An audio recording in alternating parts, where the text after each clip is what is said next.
नमस्कार. प्रादेशिक हवामान केंद्र नागपूरमध्ये आपलं स्वागत आहे. नैऋत्य मान्सूनची प्रगती. मान्सूनची उत्तरी सीमा वेरावळ, राजपीपला, उज्जैन, विदिशा, सीधी, चाईबासा, हल्दिया, पाकूर, साहिबगंज आणि रक्सौल वरून जात आहे. सिनॉप्टिक माहिती.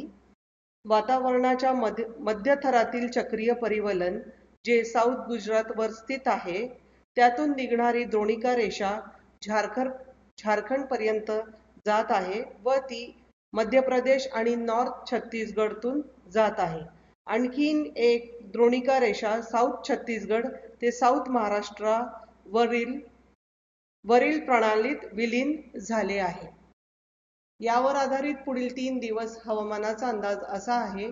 दिवस 1 24 जून विदर्भातील जिल्हे बुलढाणा, अकोला, अमरावती, नागपूर, भंडारा, गोंदिया, गडचिरोलीमध्ये बहुधा सर्वत्र हलका ते मध्यम पाऊस आणि वाशिम, यवतमाळ, वर्धा, चंद्रपूरमध्ये विरळ ठिकाणी हलका ते मध्यम पाऊस.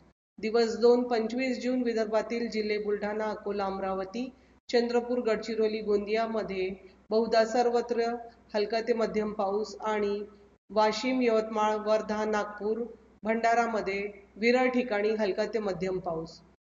दिवस 3 26 जून विदर्भातील जिल्हे चंद्रपूर, गडचिरोली सर्वत्र हलका ते मध्यम पाऊस आणि यवतमाळ, बुलढाणा, अमरावती, नागपूर, भंडारा, गोंदिया बहुधा सर्वत्र हलका ते मध्यम पाऊस आणि अकोला, वाशिम, वर्धामध्ये विरळ ठिकाणी हलका ते मध्यम पावसाची शक्यता आहे. पुढील 3 दिवस हवामानाचा इशारा.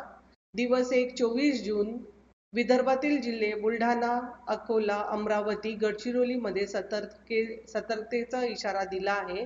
तसेच बुलढाणा, अकोला, अमरावती, गडचिरोली जिल्ह्यामध्ये मुसळधार पाऊस आणि विदर्भातील सर्व जिल्ह्यांमध्ये वीज, मेघगर्जना, सोसाट्याच्या वाऱ्याचा इशारा दिलेला आहे.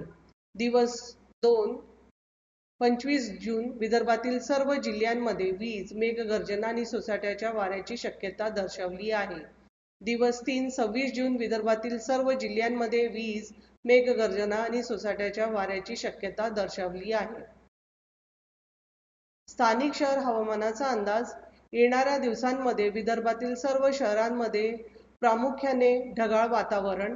तसेच दिवस 1 मध्ये अकोला, अमरावती, बुलढाणा, गडचिरोलीमध्ये मुसळधार पाऊस आणि बाकी सर्व शहरांमध्ये वीज, मेघगर्जना, सोसाट्याच्या वाऱ्याची शक्यता दर्शवली आहे. कमाल तापमान. पुढील 3 दिवस कमाल तापमानात कोणताही मोठा बदल होणार नाही. त्यानंतर 2 ते 3 डिग्री सेल्सिअसने कमाल तापमानात घट होण्याची शक्यता आहे. अधिक माहितीसाठी तुम्ही आमचे RMC नागपूरची वेबसाईट तसेच social media platform Instagram, Twitter, Facebook, यूट्यूबला भेट देऊ शकता. धन्यवाद.